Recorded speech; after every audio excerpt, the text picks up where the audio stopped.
In this video, we're going to learn on how to use the savings type.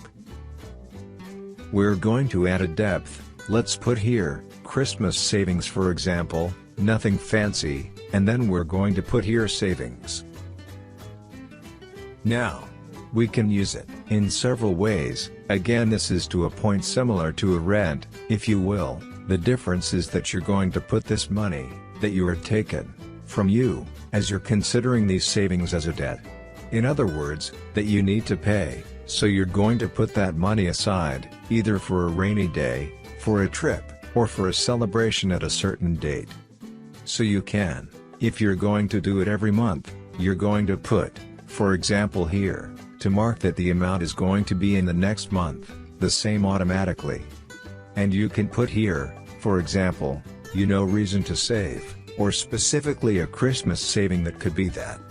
And then pretty much, you're gonna put, not ignore actually, it could be ignored as well, but since you want to be very clear with you, you're gonna put painful, which means that it's gonna be 200, every month. So if I submit the changes, always remember, to submit the changes, even though in certain cases, the program automatically submit the changes, but we don't do it, all the time, because you can make, for example, payments a lot, and then submit the changes just once, and that would be okay. Alright, so because of that, we don't want to force you to do it every time, or even do it automatically every time, because it will take a little bit of time, and so, instead, it would be better that you do whatever you want, and then you submit the changes. So this will be one way to save a certain amount, and another possibility is, let's uncheck the full, and let's check this one. Another possibility is that you say, for example, well, for this Christmas, we have 4 months, let's say, so 4 months, and I want to have $2,000, that would be the amount that I want, so I'm putting 4 months here, and of course these dates have to be adjusted, to be realistic, but 2,000, and now we have 500, that we need to in this particular case. Of course if I put 800, it would be the same 200, so if I put here 800, like I did before, and I put here Christmas savings, alright. Well, that would be the 200, obviously, because it's gonna be 800, divided by 4 months that we have, and that's it.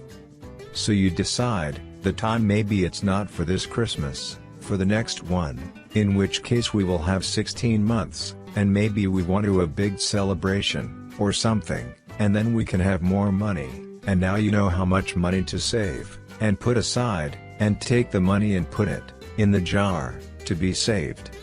Okay, so that's all. That's how you use the saving type.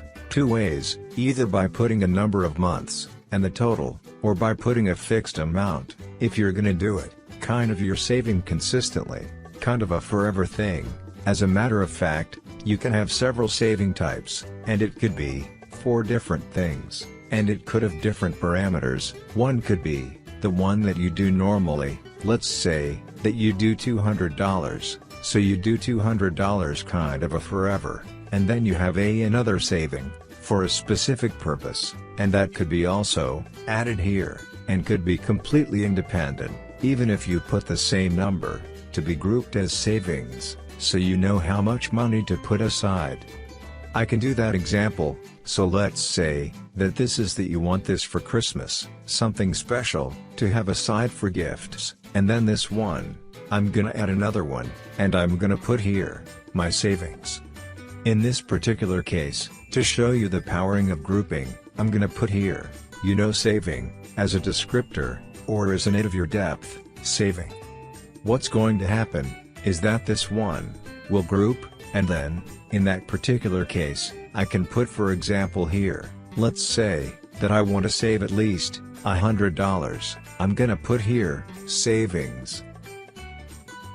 And so these are the 2 types of savings, and I'm gonna put here to pay in full.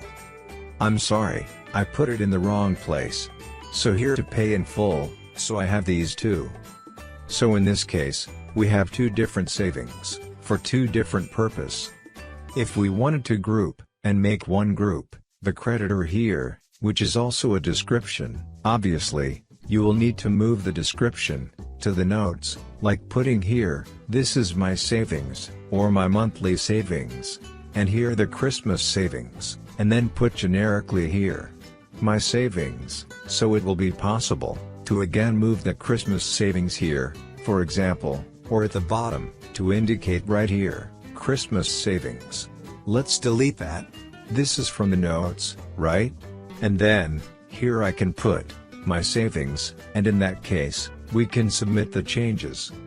And as you can see, it will group the total I will pay, which in this case, is 200, well because I didn't have here, the payment in full, paying full for the 100, that is going to be monthly, and, so we have 300 for savings.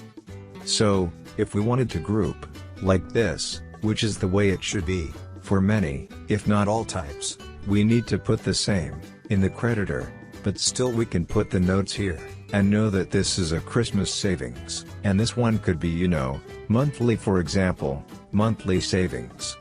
And, by hovering, I can see it, at the bottom, monthly savings, I can see Christmas savings, and this one will be grouped, so I know how much money in total I should put aside. Even though the truth is, that I should put this in 2 jars, one for the monthly, and the other one, so it's gonna be mixed, maybe not the best idea, so maybe, you want to put it in 2 envelopes, and 2 jars, whatever, and for the total of 300, and that's it. That's all for savings. Thank you.